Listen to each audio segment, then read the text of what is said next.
মাথার গাম পায়ে ফালাই পাঠাই টাকা দেশে।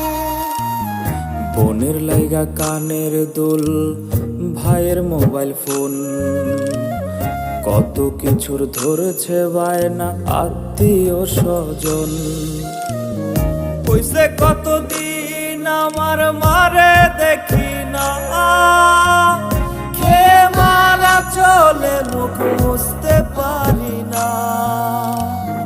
কষ্ট চাইপা মুস্কি হাইসা মায়ের কাছে কইছি, কাইন্দো না গো কাইন্দো না মা, আমি সুখে আছি।